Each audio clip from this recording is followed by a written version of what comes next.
Baxın, görün, bax deyirdim sizə Omsk. Omsk şəhəri 3000 kilometr aralıdır. Heç kimin ağlına gəlməzdi ki, demirəm, Stalin dövründə, demirəm, o dövrlərdə təbii heç kimin ağlına gəlməzdi. O dövrdə Moskvanın böyründə dava varsa, heç nə Özbəkistandakının, Sovet ərazisi idi o vaxt.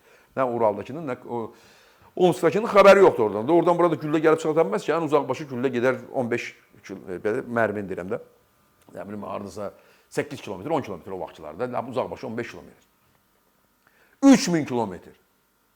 Drone gedir, vurur. Və Omsk şəhərində yaşayan bir qadın bütün Rusiyada benzin kolapsı olanda, hələ gəlib çatmamışdı ora. Çünki özünün Omsk şəhərinin ən böyük neft ayırma zavodu var. Bu bəs eləyir, Omsk yox, 30 dənə Omsk kimi şəhər saxlayar o benzindən, həmən o zavod. Avropanın ən böyük neft ayırma zavodu idi. Var idi daha doğrusu. Vurdular, ayaq baş elədilər. O qadın da video çəkir və deyir, Omsk bugün Rusiyanın ən yaxşı şəhəri. Necəsiniz? Hamınız növbədə dayanmısınız. Hamımız. Mən deyir, Omskdayam.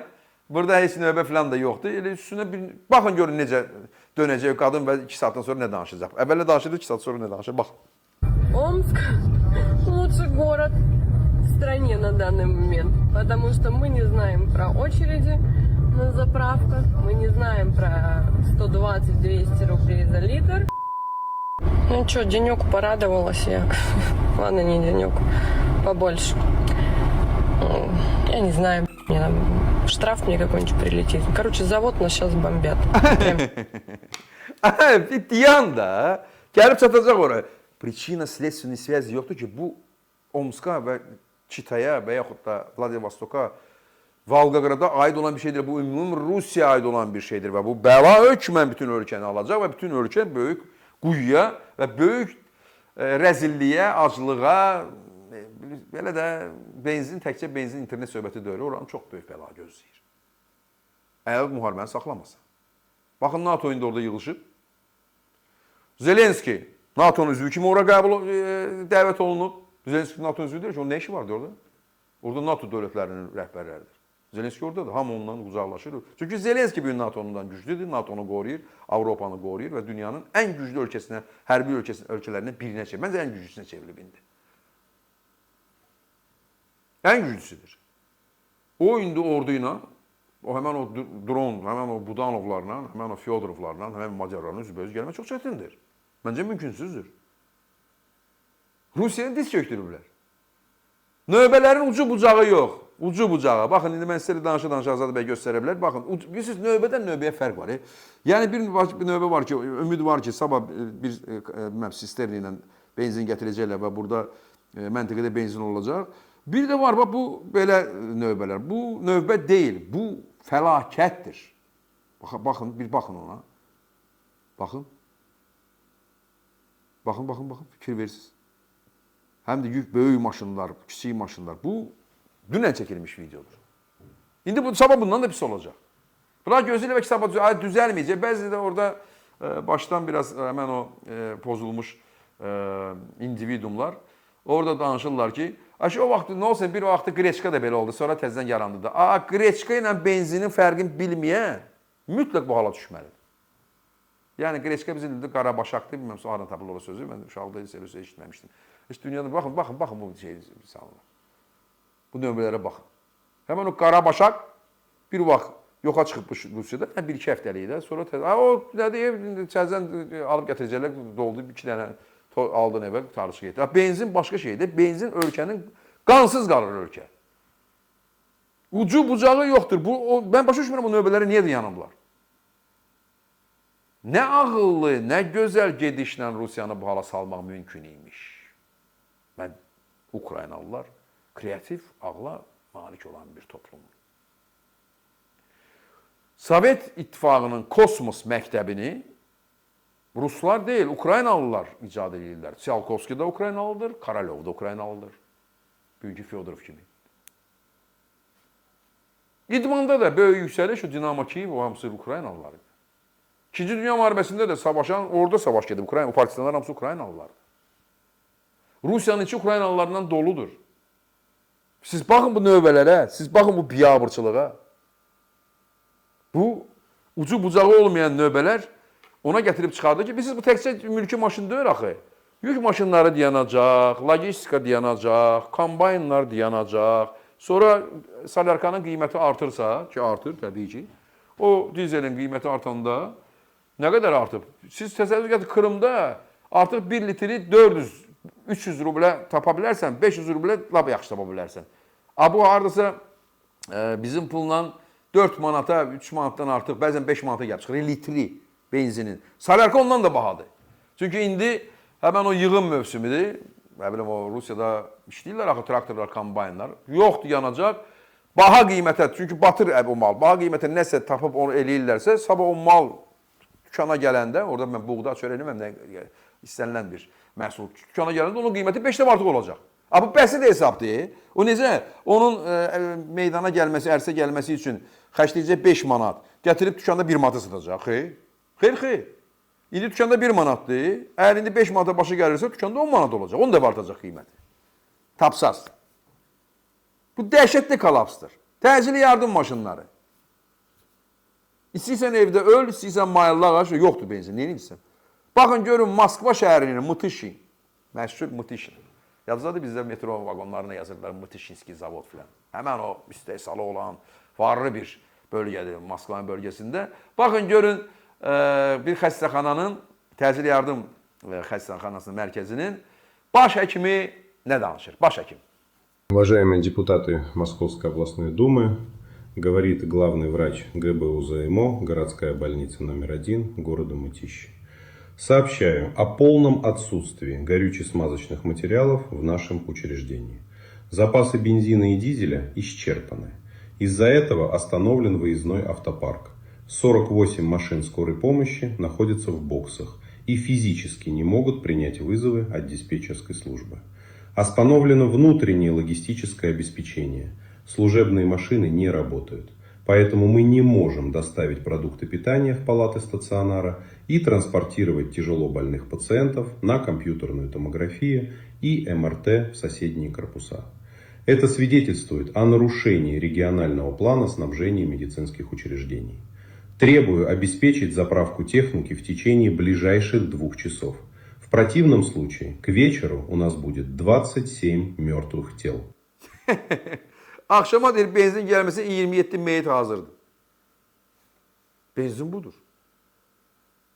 Stasionar deyir, yeməyi də daşıya bilmirik. Yeməksiz də qalıblar o öz yerində. Amma biz xəstələri daşıya bilmirik.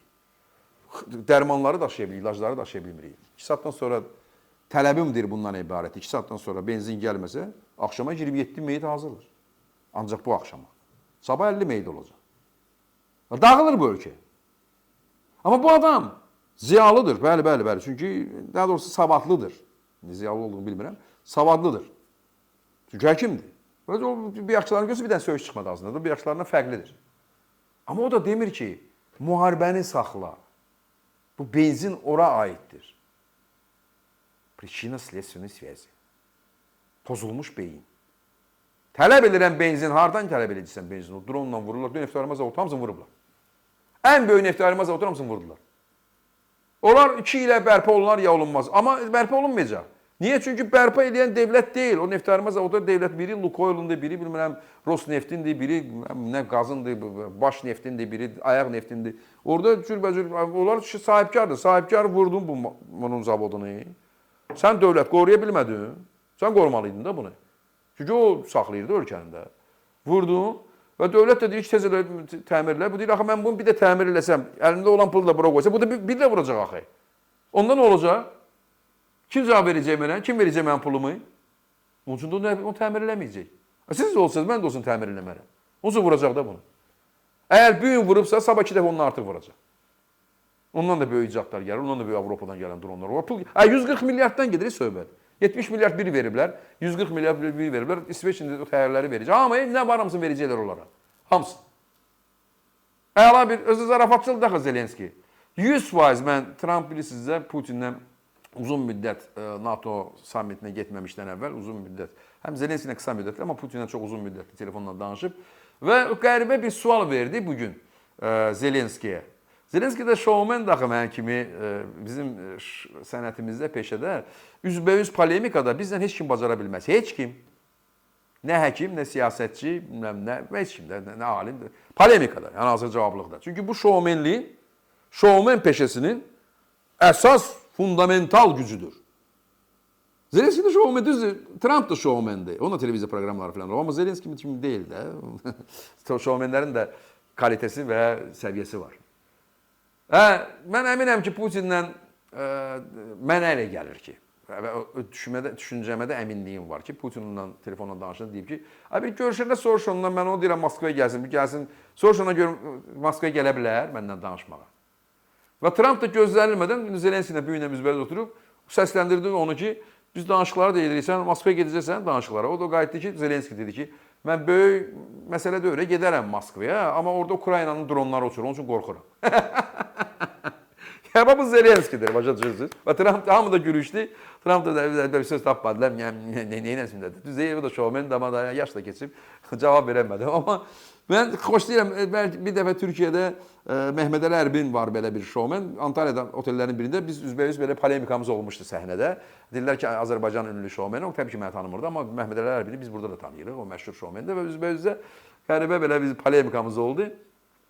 Maraqlıydı. Bir vaxt gələr onun üçün danışaram. Amma burada iki şovmendir də indi də Mehmet Ali Ərbin, Kamran Həsənini qoyan bir tərəfə. Trump və Zelenski siyasətə atılmış iki şovmendir. Üzbəüz gəlirlər və Zelenski çox orijinal cavabı ilə gəlir. Moskvaya mən necə gələm? Orada Ukraynanın dronları uçur. Dronları özü göndərib ora. Son üçün deyir, qorxuram ora getməyə. Yəni gələn Moskva bir sən nə gündədir? Heç özün gedəməzsən ora. İstədikləri yeri vururlar. Bu belədir. Və bu aqibət çox ağır aqibətdir. Görürsünüz başhəkimlə danışır, dayanır. Ölkə dayanır. 2000-dən artıq insan baxır bizə əziz dostlar. Siz like işarəsini 2000 like işarəsi eləyin və görəcəksiniz ki, bu proqramın nə qədər çox adam görəcək. Bizim ordumuz gündən-gün artmaqdadır. Press kluba abunə olun əziz dostlar. Gündən-günə çox böyük ordumuz var. Və mən sevinirəm. Çünki açıb baxıb görürəm, Washington, açıb görürəm Rostov, açıb görürəm Ağcaqabul, açıb görürəm Göyçay, açıb görürəm Helsinki, açıb görürəm Melbourne, açıb oxuyuram. Və bütün kommentləri çalışıram ki, oxuyum, heç olmasa bir ürək də olsa qoyum ora. Çünki dostlar, qardaşlar həvəslə baxırlar bizim proqramlarımızı, biz də sevirik. Mən sizin hamınızı çox sevirim. Hamınızı çox sevirim. Və əminəm ki, harda yaşamağınızdan asılı olmayaraq həmişə Azərbaycanı düşünürsünüz. Həmişə Azərbaycanın bugününü, dünənini, gələcəyini düşünürsünüz. Və ürək ağrısı ilə düşünürsünüz. Və biz ancaq əl-ələ verib sizdən Azərbaycanı o işığa çatdıra bilərik. Mübarizəsiz işıq yoxdur dostlar, qardaşlar. Baxın Rusiya nə haldadır.